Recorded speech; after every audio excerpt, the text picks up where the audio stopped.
નમસ્કાર. આજના virtual classroom training સેશનમાં આપ સૌનું હાર્દિક સ્વાગત છે. આજે હું તમને આઈટીઆઈમાં ચાલતા ડ્રાફ્ટમેન સિવિલ ટ્રેડના વેલ્યુએશન વિશે તાલીમસર માર્ગદર્શન આપીશ.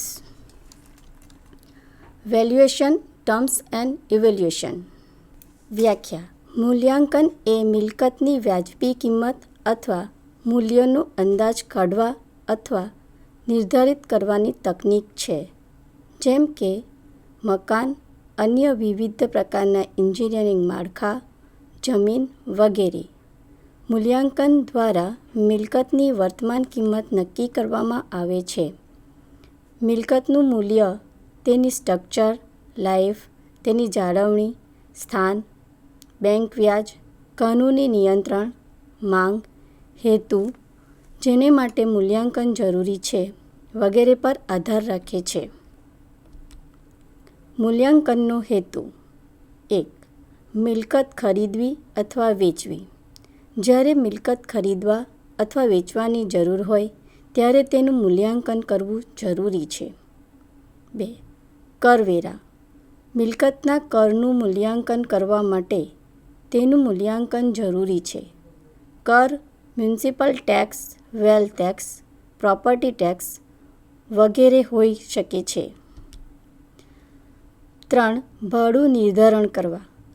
મિલકતનું ભાડું નક્કી કરવા માટે મૂલ્યાંકન જરૂરી છે. ભાડું સામાન્ય રીતે મૂલ્યાંકનની રકમની અમુક ટકાવારીમાં 6% થી 10% નક્કી કરવામાં આવે છે. 4. લોન અથવા ગીરોની સુરક્ષા માટે. જ્યારે મિલકતની સુરક્ષા સામે લોન લેવામાં આવે છે ત્યારે તેનું મૂલ્યાંકન જરૂરી છે. 5. ફરજિયાત સંપાદન. જ્યારે પણ કાયદા દ્વારા મિલકત હસ્તગત કરવામાં આવે છે ત્યારે માલિકને વળતર ચૂકવવામાં આવે છે. વળતરની કિંમત રકમ નક્કી કરવા માટે મિલકતનું મૂલ્યાંકન જરૂરી છે. 6. મિલકત વીમો. મિલકતનું મૂલ્યાંકન વીમા, બેટરમેન્ટ ચાર્જીસ વગેરે માટે પણ જરૂરી છે. Technical terms. ગ્રોસ ઇન્કમ એટલે કે કુલ આવક. ગ્રોસ ઇન્કમ એ કુલ આવક છે અને તેમાં વિવિધ સ્ત્રોતોમાંથી તમામ રસીદોનો સમાવેશ થાય છે. આઉટગોઈંગ અને ઓપરેશનલ અને કલેક્શન ચાર્જ કાપવામાં આવતા નથી. 2. નેટ ઇન્કમ એટલે કે ચોખ્ખું વળતર.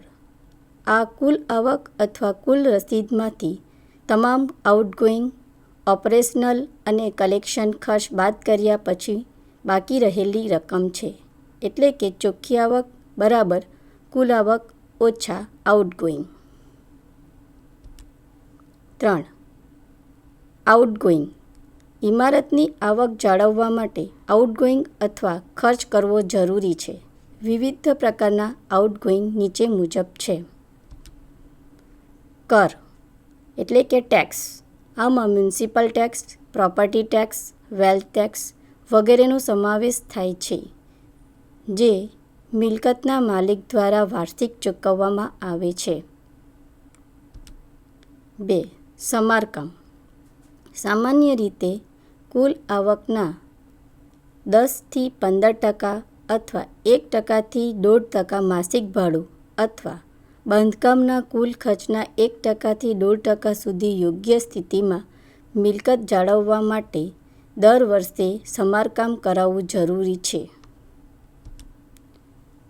સી. મેનેજમેન્ટ અને કલેક્શન ચાર્જીસ. આમાં કુલ ભાડાની વસૂલાત, ચોકીદાર, પંપ એટેન્ડન્ટ્સ, સ્વીપર વગેરે માટે લગભગ 5% થી 10% પરનો ખર્ચનો સમાવેશ થાય છે. નાના મકાન માટે આમાંથી કોઈને ધ્યાને લેવામાં આવશે નહીં. ડી. Sinking fund. જ્યારે બિલ્ડિંગની આવરદા પૂરી થઈ જાય ત્યારે બાંધકામના કુલ ખર્ચને એકઠા કરવા માટે સિંકિંગ ફંડ તરીકે વાર્ષિક ધોરણે કુલ ભાડાની ચોક્કસ રકમ અલગ રાખવામાં આવે છે. ભાડાની ખોટ આવા કિસ્સામાં મિલકતને સંપૂર્ણ રીતે કબજે ન રાખી શકાય. યોગ્ય રકમ કુલ ભાડામાંથી બાદ કરવી જોઈએ. F. પરચુરણ. આમાં લિફ્ટ, પંપ, સામાન્ય જગ્યાએ લાઇટિંગ કરવા માટેના ઇલેક્ટ્રિક ચાર્જનો સમાવેશ થાય છે જે માલિક દ્વારા ઉઠાવવામાં આવે છે. સ્ક્રેપ મૂલ્ય. સ્ક્રેપ મૂલ્ય એ વિખેરી નાખવામાં આવેલી સામગ્રીનું મૂલ્ય છે. બિલ્ડિંગ માટે જ્યારે તેની ઉપયોગિતા અવધિના અંતમાં આયુષ્ય સમાપ્ત થાય છે ત્યારે વિખેરી નાખવામાં આવેલી સામગ્રી જેમ કે સ્ટીલ, ઈંટો, લાકડા વગેરે ચોક્કસ રકમ મેળવશે જે બિલ્ડિંગની સ્ક્રેપ કિંમત છે. બિલ્ડિંગનું સ્ક્રેપ મૂલ્ય તેના બાંધકામના કુલ ખર્ચના લગભગ 10% જેટલું હોઈ શકે છે. Salvage value. તે યુટિલિટી પીરિયડના અંતે ડિસમેન્ટ થયા વિનાનું મૂલ્ય છે. બજાર મૂલ્ય. મિલકતની બજાર કિંમત એ રકમ છે જે ખુલ્લા બજારમાંથી ઓફર કરી શકાય છે. માંગ અને પુરવઠા અનુસાર બજાર કિંમત સમયાંતરે અલગ અલગ રહેશે. Book value. બુક વેલ્યુ એ જરૂરી અવમૂલ્યનની મંજૂરી આપ્યા પછી એકાઉન્ટ બુકમાં દર્શાવેલ રકમ છે. ચોક્કસ વર્ષમાં મિલકતની કુલ બુક વેલ્યુ એ પાછલા વર્ષ સુધીના અવમૂલ્યનની રકમ બાદની મૂળ કિંમત છે. તે ધીમે ધીમે દર વર્ષે ઘટાડવામાં આવે છે અને મિલકતની ઉપયોગિતા સમયગાળાના અંતે પુસ્તક મૂલ્ય માત્ર સ્ક્રેપ મૂલ્ય રહેશે. રિટેબલ વેલ્યુ. રિટેબલ વેલ્યુ એ મિલકતની ચોખ્ખી વાર્ષિક ભાડા કિંમત છે જે કુલ રકમમાંથી વાર્ષિક રકમ બાદ કર્યા પછી મેળવવામાં આવે છે. મૂડી ખર્ચ. મૂડી ખર્ચ એ જમીન અથવા મિલકત ધરાવવા માટે જરૂરી મૂળ કિંમત સહિત બાંધકામની કુલ કિંમત છે.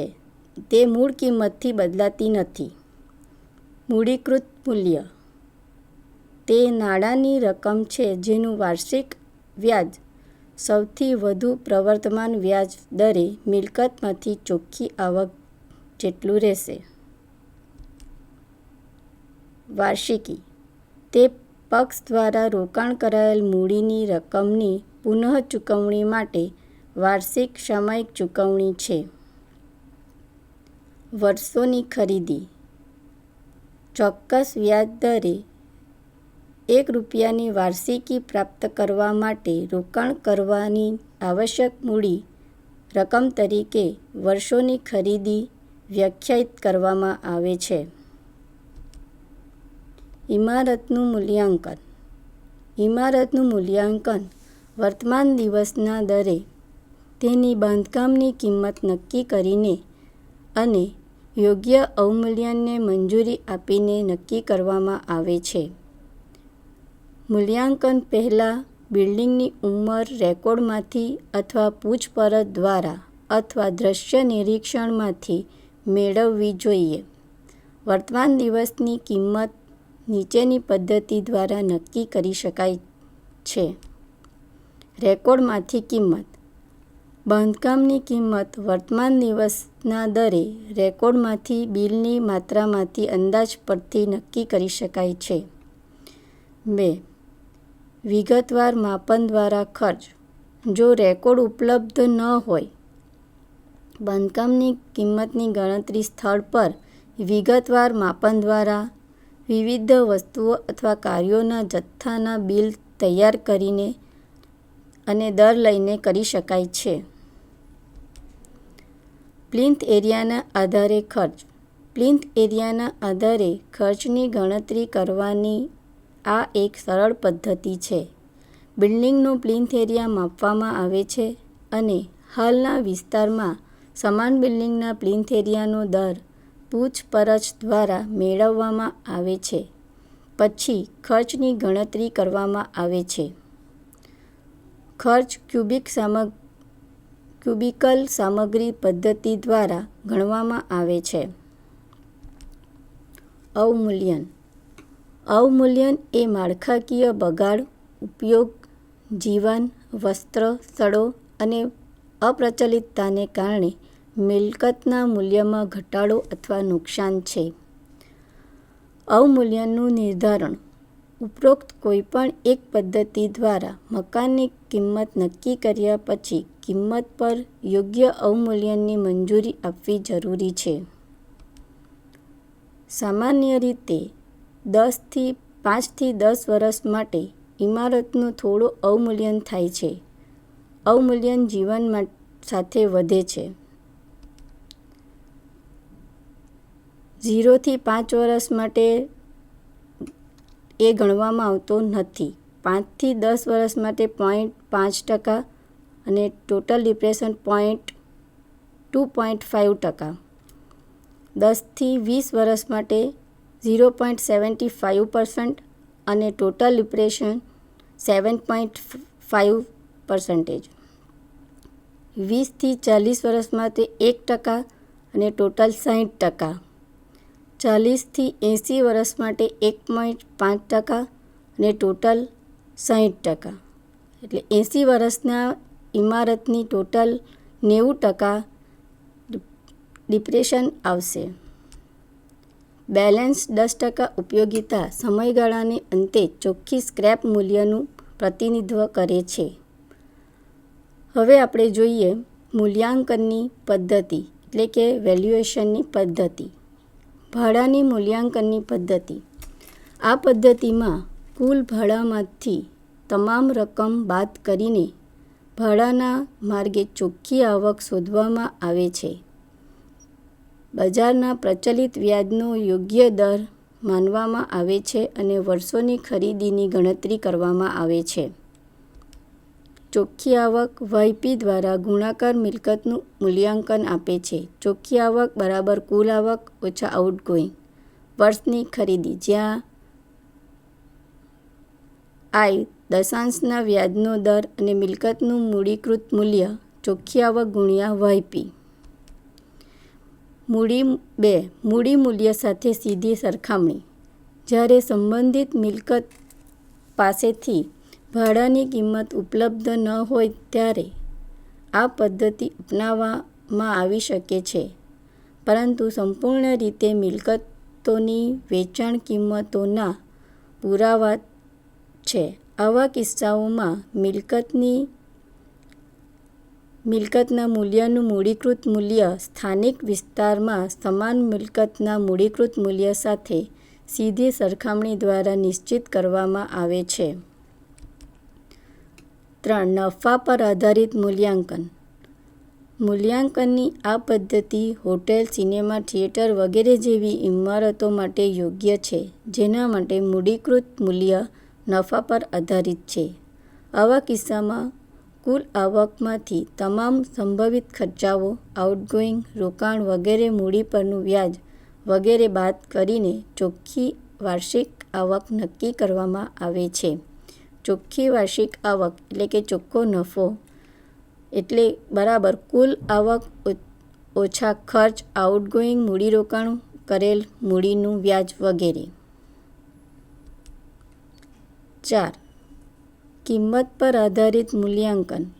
આ પદ્ધતિમાં મિલકતની કિંમત નક્કી કરવા માટે મકાન બાંધવા માટેનો વાસ્તવિક ખર્ચ લેવામાં આવે છે.